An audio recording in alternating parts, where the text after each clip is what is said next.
Snow White and the Seven Midgets.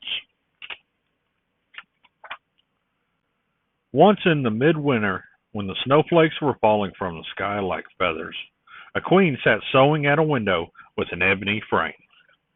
As she was sewing, looking out the snowflakes, she pricked her finger with her needle, and 3 drops of blood fell on the snow.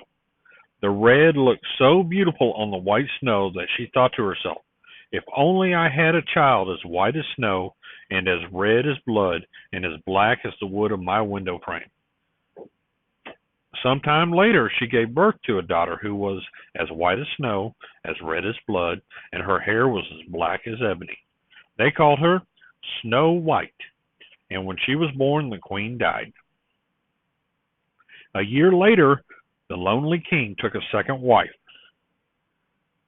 She was beautiful, but she was cruel and jealous, and couldn't bear the thought that anyone might be more beautiful than she. She had a magic mirror, and every day she looked into it and asked, Mirror, mirror on the wall, who is the fairest of them all? And the mirror answered, You, O queen, are the fairest in the land. That set her mind at rest, for she knew the mirror told the truth. But as Snow White grew, she became more and more beautiful, and the queen feared someday that the girl would be the fairest in the land. So she dressed Snow White in rags and forced her to live with the servants and to slave from sunrise to sundown. All the while that Snow White was cheerfully scrubbing floors and dusting and carrying water from the well, she dreamed that her Prince Charming would come and carry her off to his castle in the clouds. One day, as she was drawing water from the well, her friends the pigeons told her a secret.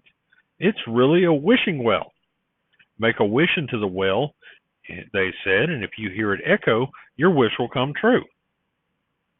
Snow White spoke into the well. I am wishing for the one I love to find me today. Before the echo could repeat the whole wish, a handsome prince on horseback rode up and saw Snow White.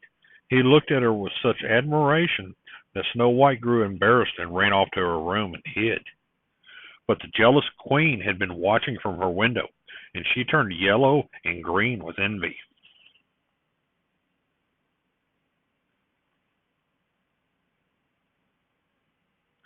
Looking into her mirror, she demanded, Mirror, mirror, who is the fairest of us all? This time the mirror replied, her lips blood red, her hair like night, her skin like snow, her name Snow White. The queen was in a terrible temper, and she sent for her huntsman. Get that child out of my sight, she stormed. Take her far into the forest, kill her, and bring back her heart in this box to prove you have done it. The huntsman was saddened at these words, but he did not dare disobey his queen. He took Snow White deep into the forest, and as she watched her happily picking wildflowers, he knew he could not hurt this lovely girl. Kneeling before Snow White, he said, I cannot kill you as the queen commanded. Run away and hide, but do not come back to the palace, because the wicked queen will surely harm you. The huntsman left Snow White then, and on his way home he killed a young boar and put its heart in the box for the queen, as proof that he carried out her orders. Alone in the great forest, Snow White was frightened by everything she saw, every strange sound she heard. She ran and ran until just before nightfall she saw a tiny cottage, not much larger than a doll's house. No one is at home, so she opened the little door and went in. There were 7 dusty little chairs, and 7 dirty little dishes, and 7 little shirts that needed washing, and dirt and cobwebs everywhere. From the look of this place, it belongs to 7 untidy little children, Snow White had said, and she went about sweeping and cleaning and scrubbing and laundering, all with the help of some friendly woodland creatures who had followed her. They sang and danced and whistled while they worked, and at no time at all the little house was spotless.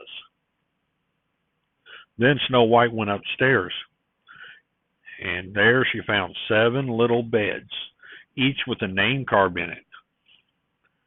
Doc, Happy, Sneezy, Dopey, Grumpy, Bashful, and Sleepy. What funny names for children and said Snow White as she yawned. "I'm a little sleepy myself." And flopping down across the bed, she soon fell asleep. While it was quite dark, the owners of the little house came home. They were seven little dwarves who went off to the mountains every day with their picks and shovels to mine diamonds. They no sooner had lighted their seven candles when they saw someone had been in the house. "The whole place is clean," Doc exclaimed. "There's dirty work afoot," growled Grumpy. Cautiously they tiptoed up the stairs when they found Snow White asleep across their beds. "What is this?" Bashful and Happy said. "Why," said Doc, "I think it's a girl." "She's mighty purty," Sneezy said. Bashful sighed. "She's beautiful, like an angel." And at that, Snow White woke up. When she saw the seven dwarfs, she was startled. "Why, you're not children at all. You're little men," she exclaimed. But they were friendly and asked her name and how she came to their house. Snow White told them how her stepmother had tried to have her killed and that the huntsman had spared her life. "The queen will never find me here, and if you let me stay, I'll keep house for you and do the cooking and make the beds and wash and sew," she promised. The dwarves whispered together, and then they said, "If you keep everything neat and clean, you can stay with us and you'll want for nothing." So Snow White stayed and kept the house in order. In the mornings, the dwarves went off to look for diamonds, and in the evenings when they came home, dinner was ready. Snow White was alone all day, and the kindly dwarves warned her, "Watch out for your stepmother. She's full of black magic and knows everything. Don't let anyone in while we're away." In the meantime, the queen had been given the box with the heart, which she believed was Snow White's. She felt sure she was again the most beautiful of them all. One day she went to her mirror and asked, "Mirror, mirror on the wall, who now is the fairest one of them all?" But the truthful mirror answered, "Over the seven jeweled hills, behind the seventh fall, in the cottage of the seven dwarfs, dwells Snow White, the fairest one of them all." Then the queen stamped her foot in fury. The huntsman had tricked her, and Snow White still lived. As long as the girl lived, the queen could not be the fairest one of all, and she had to be, or jealousy would leave her no peace. At last she thought up a plan. She stained her face and her hands, and dressed in black rags like a toothless old peddler woman. No one would ever recognize her. She went to a secret room that no one else knew about, and there she made a poison apple. It was beautiful, juicy looking, shiny, red, and anyone who saw it would want to bite. But one taste and the person's eyes would close forever in the sleeping death. Pleased with herself, the queen made her way to the little cottage in the forest. Hiding behind a tree, she watched the seven dwarfs say goodbye to Snow White. "Don't let anybody in the house," they warned her, and then they marched off to the mountain, singing, "Hi-ho, hi-ho, it's off to work we go."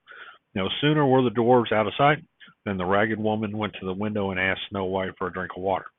"Thank you, my pet," she said, and when the girl handed it to her through the window, "Now here's an apple for you," and she cackled wickedly. "Wait till you taste it, dearie, it's delicious." Snow White reached for the poisoned apple, though her friends, the woodland creatures, tried to keep it from her. No sooner had she taken a bite than she fell to the floor as if dead. The birds and the animals hurried through the forest to fetch the dwarfs, while the queen laughed. "Now I'll be the fairest in the land," she said as she slipped away into the forest. The dwarfs dashed up to the cottage, too late to save Snow White. But they saw the wicked queen running into the woods, and they ran after her as fast as their little legs would carry them. They chased her to the top of the high cliff, and there the queen tripped and plunged over the edge. With a terrible scream, she vanished forever. Sadly, the dwarves returned home. Heartbroken, they looked at their beautiful Snow White, her cheeks and lips still red, as if she were asleep. The dwarves made a crystal coffin for Snow White and set it in a glade in the forest. Night and day they kept watch over it. A long time passed, and one day Prince Charming heard about the beautiful princess asleep in the woods. He wondered if it was the girl he had lost his heart to long ago near the wishing well, and whom he had been seeking ever since. He rode deep into the woods, and there he found her, the princess he loved truly. Leaning over her, he kissed her lips. Snow White opened her eyes as if awaking from a deep sleep. The spell of the poisoned apple had been broken by love's first kiss. And Snow White's dearest wish came true. Her prince rode off with her to his castle in the clouds amid the cheers and good wishes of the dwarves and forest people, forest creatures.